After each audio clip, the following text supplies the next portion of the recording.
With enrollment always increasing here at Wingate, the administration has had to make changes to housing and the curriculum we live by. We talked to Pat Biggerstaff and Charmin Lee about these changes. Currently, we are building new apartments, which I think everybody can see, and that is just, we're building to accommodate new growth.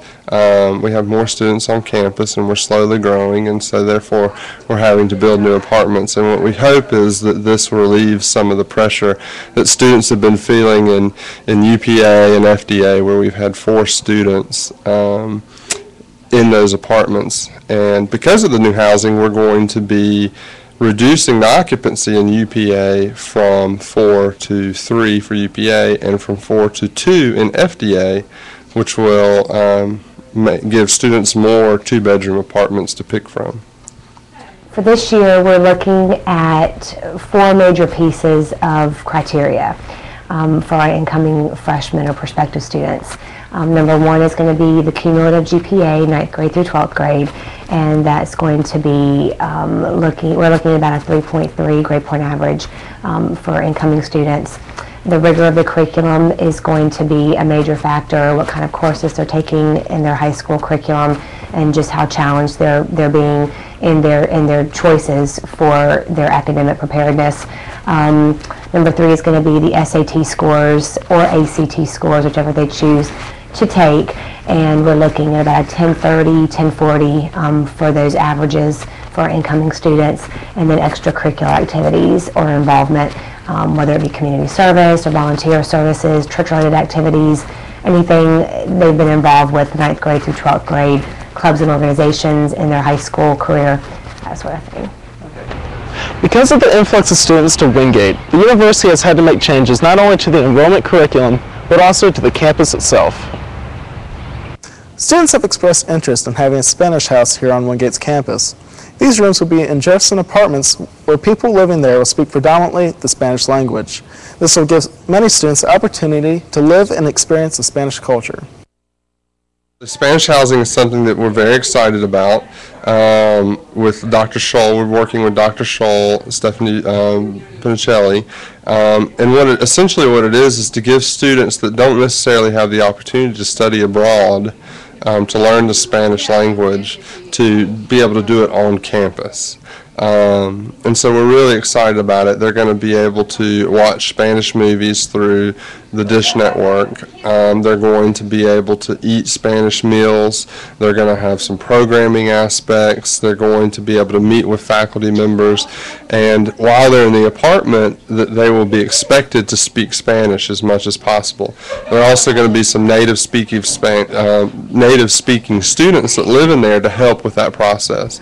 And so we think that it'll be a lot of fun just living with different people, but at the same time it's going to be educational in the fact that you're going to be able to live Spanish. So the new expansion to the university will come in the way of a new apartment complex called Watson Village. These apartments will house 8 students to a suite. The new complex is being built for alumnus Jack Watson, who graduated in the class of 1938. Typically, sophomores is if I had to guess, but it could be for anybody because of the way the housing process works and the ranking system. If seniors wanted to live there, they're more than welcome to sign up for there. But if I had to guess, it would be sophomores. Some monumental changes are going to be taking place for this institution. These changes look to be in the best favor for all of Wingate. Administrators hope that these adjustments will only help Wingate to continue growing to be one of the finest institutions in the South. For Wingate Tracks, I'm Nathan Cox. During the annual Hunger and Homeless Week, UCAN, the civic volunteer group, lets students become aware of the astounding amount of homeless people in the world. They receive food, supplies, and monetary donations from the students and staff here at Wingate. Hi, we're here talking about UCAN's Hunger and Homeless this week. This year it's been going on the 13th through the 17th, and this is actually, Hunger and Homeless this week has been going on for almost 20 years now here at Wingate, and it's actually every year it's been completely student run, and I think it's a really important thing to have on campus, and I'm really happy about how it's turned out this week. And here's Pat to talk a little bit about that.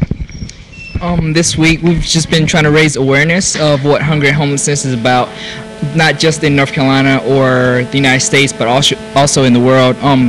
And in addition to raising awareness, we've been doing things like fasting, showing clips from Another World is Possible DVD, and also doing a fundraiser to raise enough money for the Uptown Men's Shelter.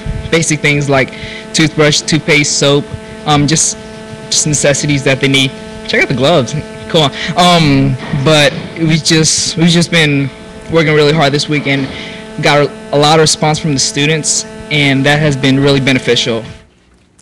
The participants in UCAN went to the Monroe Homeless Shelter to pass out food to the less fortunate. Hi, we're here with UCAN from Wingate University, and we are here at the Monroe Homeless Shelter, and we are serving food here as we have shown, and it is part of Hunger and Homelessness Week that's been going on all week, and we will be coming out every Wednesday, third Wednesday of the month, and I encourage everyone to come out because it's a really life-changing experience. If you want something to do, come out and serve. Some of the students have been sleeping outside all this week to get the experience of having no home or a place to go. UCAN is always looking for generous volunteers. If you are interested in helping, please stop by their office in the DPC. For Wingate Tracks, I'm Nathan Cox.